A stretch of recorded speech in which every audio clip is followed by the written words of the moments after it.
Good morning, Congo Cooper and Congo Crowley. This is Sister Lindsay, and welcome to another day of math instruction.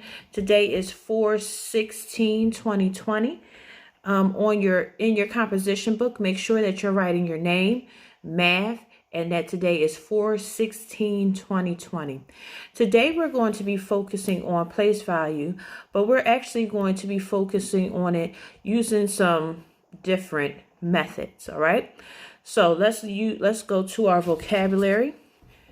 We're also going to be focusing on comparing numbers using our greater than and less than symbols. All right. So our vocabulary for today, some of it will be very familiar at this time. Some of it is new. Our vocabulary, starting with ones. Ones are single and they are counted one by one. The next one is tens, and tens are a group of 10 ones.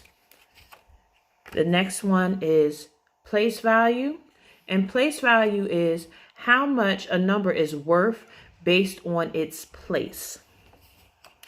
The next one is a quick 10, and when we're modeling numbers, we're using a quick 10. A quick 10 is a line that represents a 10. So when I'm modeling the number 13, that line represents the 10. So 10, 11, 12, 13. The next one is less. And less means to take away. The number actually goes down. The next word is more. More means to add, increase, the number goes up. Now to our new vocabulary. The first word is penny, and penny is 1 cent. The next one is dimes, and a dime is a group of 10 pennies. The next one is a symbol. This symbol right here, from left to right, you're going to read from left to right. And then when you see this symbol, that means it's less than. The next symbol, again, if you're going to read from left to right, and that is greater than. All right, let's move on to our fluency. I'm going to hold up your fluency problems for today, and I'm going to count you down. Please pause the video so that you can copy down your problems and solve them. You're going to have 15 questions for today. You're going to have 10 that are addition and subtraction based on what we practiced yesterday. So plus 10, minus 10, plus 1, minus 1. Then you're going to have 5 problems where you have the number and you have to use your quick 10s and 1s in order to model the number. All right. So your fluency is being held up now.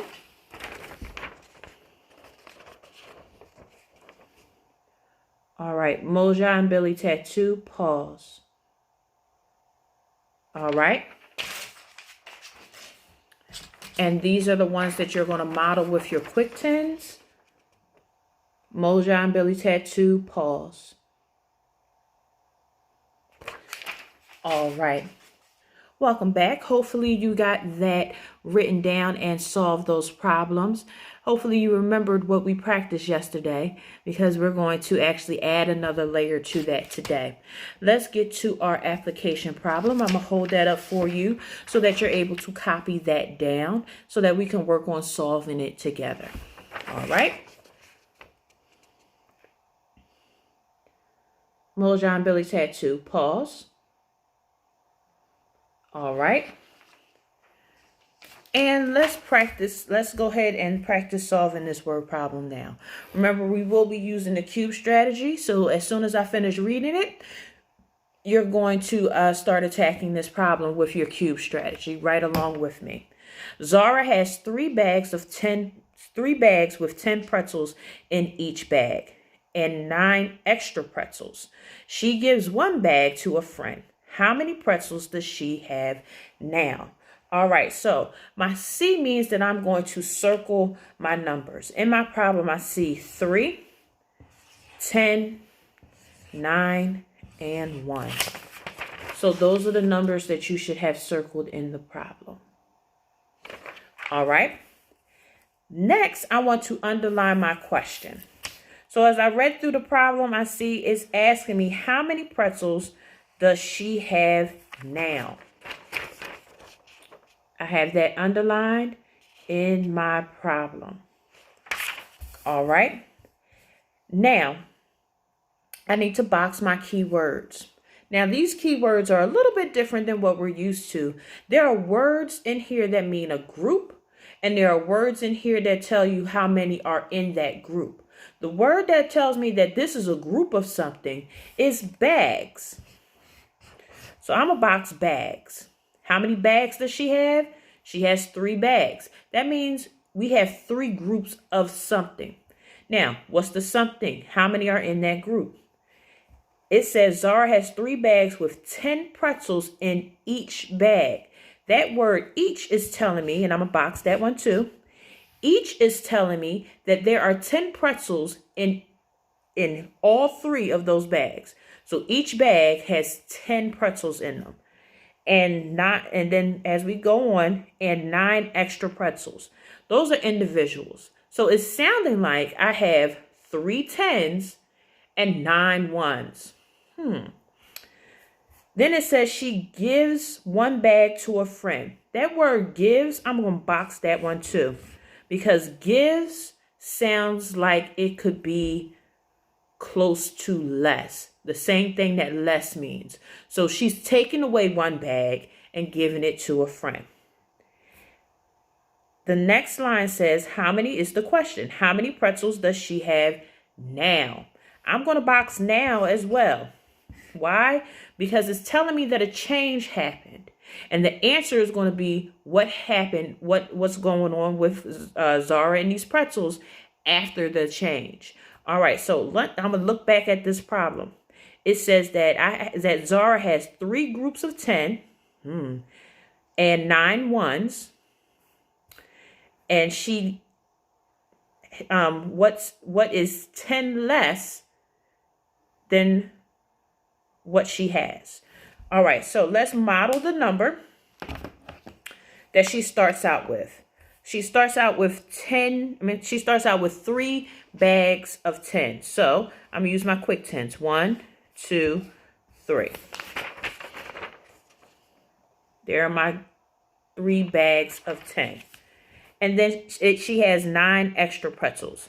Those are 1s. 1, 2, 3, 4, 5, 6, 7, 8, 9. There we go. All right. So when I count that, I see that Zara has 10, 20, 30, 31, 32, 33, 34, 35, 36, 37, 38, 39 pretzels. Okay. That's what she's starting out with.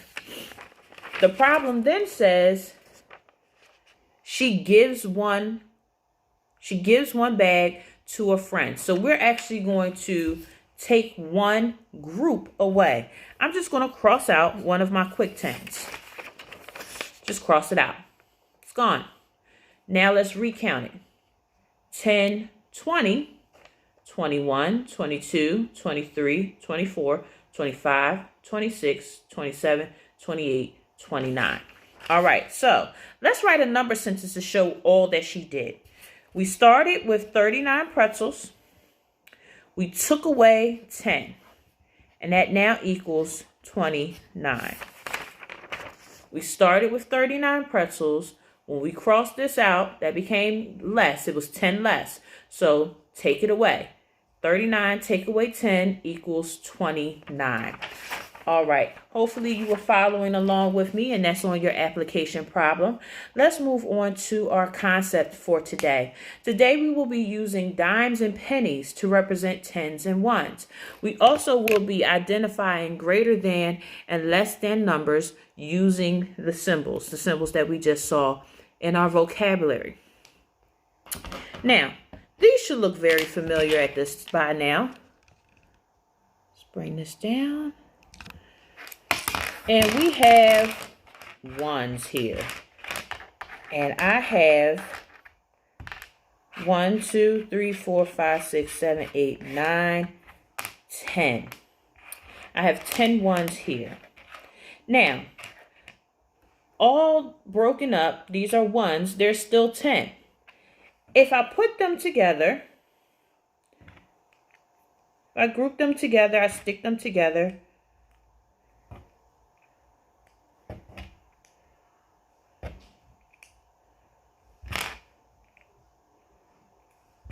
I group them together. Do I still have 10 ones? Yes, I still have 10 ones. I also have 110. These are the same. It's the same amount in 110 and 10. Now, let's think about this with money.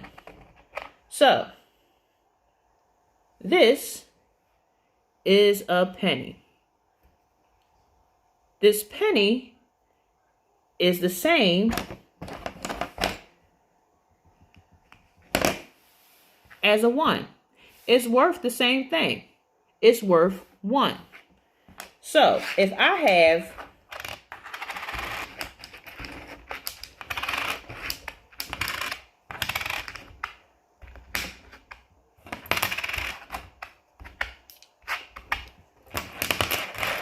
if I have 10 of them, could I stick them together like I did those ones and get a 10? No. But this right here is a dime. This dime is worth 10 of these put together. So this dime is worth 10 of these. The same way, this 10 is worth 10 ones. Okay? So, it still has the same value. This dime is the same as these 10 pennies. Just as these 10 ones have the same value as this 10 block. All right? So, let's see how that works with our numbers, okay? So, I want to demonstrate and I want to model the number 15. I want to model the number 15. Now, we have several ways to model the number 15. We have our quick tens and ones. We have our place value chart. And now we're going to add our dimes and our pennies. I'm going to focus today on using our quick tens and our dimes and our pennies. All right. One thing I want to emphasize with you is that when we're using dimes and pennies, they are money. So when I use them, I have to make sure that I am representing them as money. So a dime is 10 cents. A penny is 1 cent. And there's a symbol that goes with that. Let's go ahead and let's practice modeling our number now. All right, so I have the number 15. If I'm doing this with my quick tens, then I'm going to draw 110, that's one line, and 1, 2, 3, 4, 5 ones. That should be very familiar to us by now. 10, 11, 12, 13, 14, 15. Now, that's with our quick tens. All right. Now, with our dimes and our pennies, we're going to do that just a little bit different. So, we're going to draw a circle.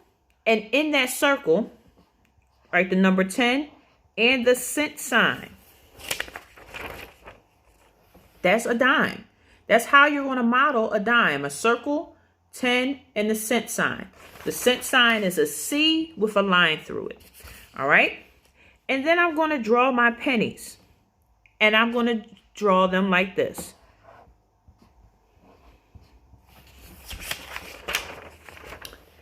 It's a circle with the number 1 and the cent sign. That C with the line through it. And I need how many pennies for the number 15? That's right, I need 5 of them. Because pennies are ones. Our pennies are our ones. Our dimes are our tens.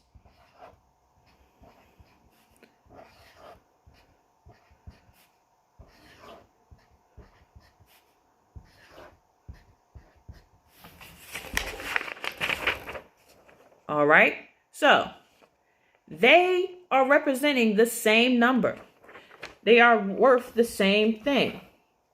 This is 15 using our quick tens. 10, 11, 12, 13, 14, 15. This is 15 cents represented with dimes and pennies. 10, 11, 12, 13, 14, 15. So that would be 15 cents. 15 cents. All right, let's do another one.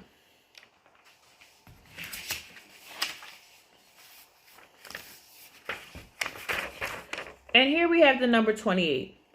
We're going to do that with our quick tens first.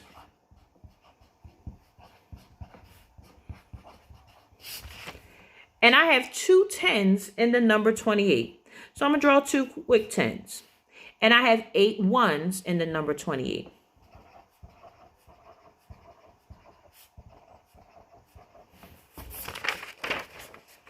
There we go.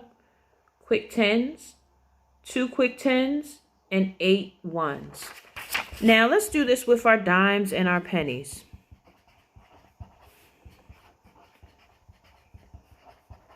All right, so how many dimes do I need? The same amount of dimes that I'm gonna need as the same the quick tens that I had. So if I had 2 quick tens, I'm gonna need 2 dimes.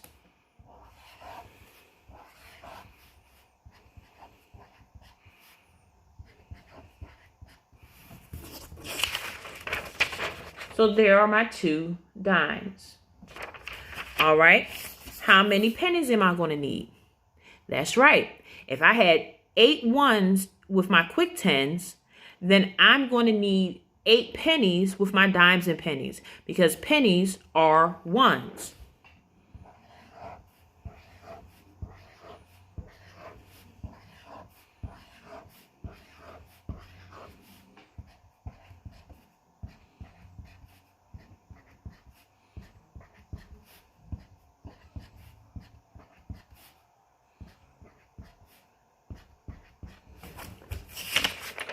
And there are my 8 ones. All right. So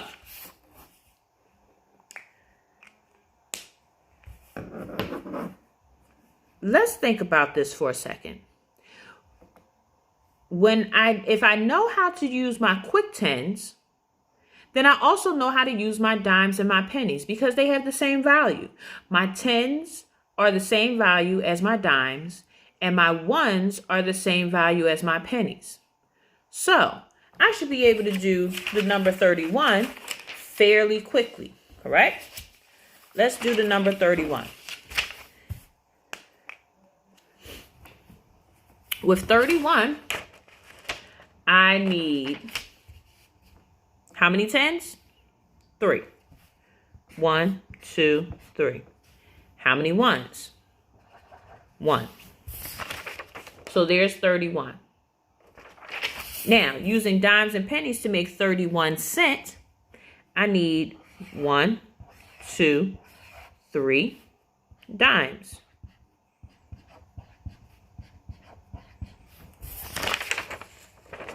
There are my dimes.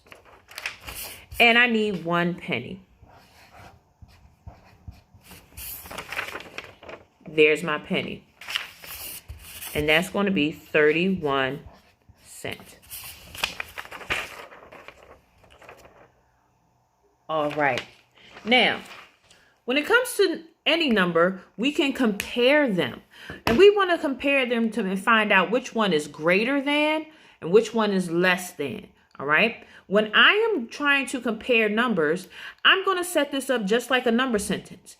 I'm going to read it from left to right like I would do my number sentence. And the way the symbol is facing is telling me what words I'm going to use. So if you think about the symbols that we used,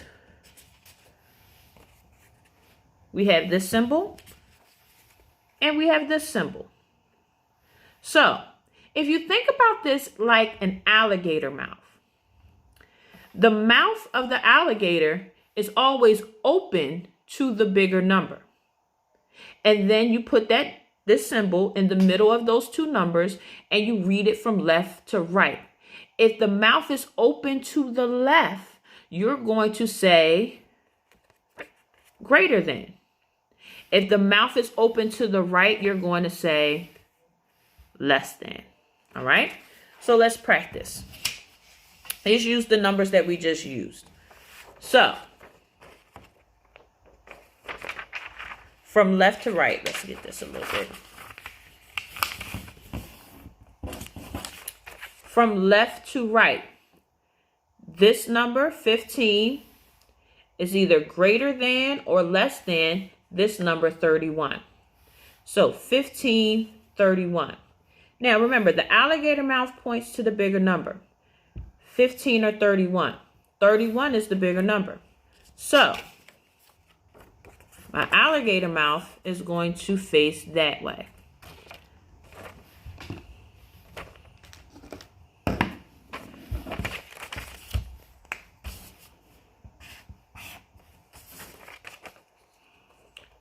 Now, I say when the alligator mouth faces to the right, you're going to say less than. So 15 is less than 31.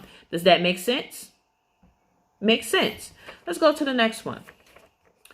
31, 40. 31, 40. Out of these two numbers, 40 is the bigger number. So the mouth needs to open towards the 40. Let's put that on there.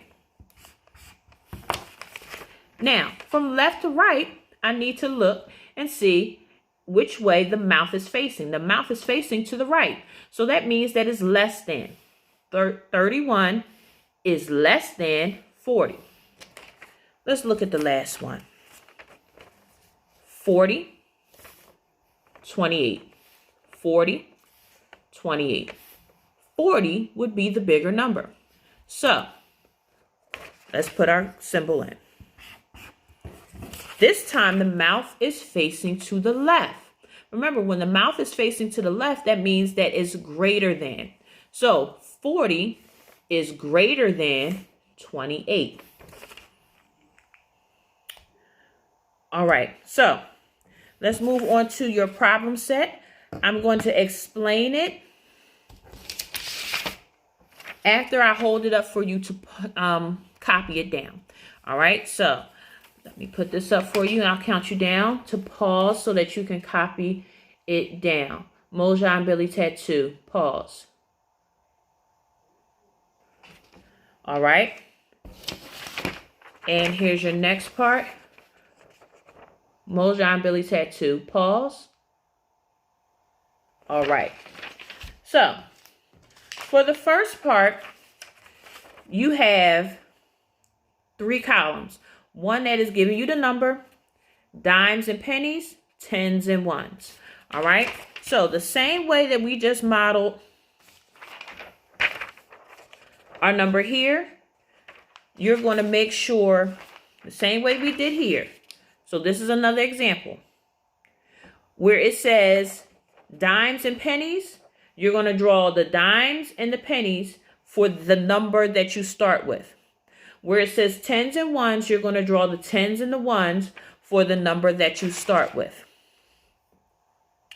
All right. And then for this portion, you're going to use the greater than or less than symbol. Remember, you're focusing and making sure that you are using the correct symbol.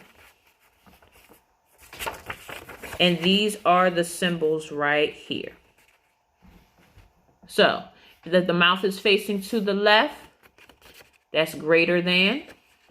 If the mouth is facing to the right, that's less than. All right, so I'm going to release you now to complete your problem set. Make sure that you're taking a picture of your fluency problems, your application problem, and your problem set and sending that into grade 1 at sfacs.us. And make sure that you're doing that as soon as possible. I look forward to seeing your work for today and continue to be safe. Talk to you soon.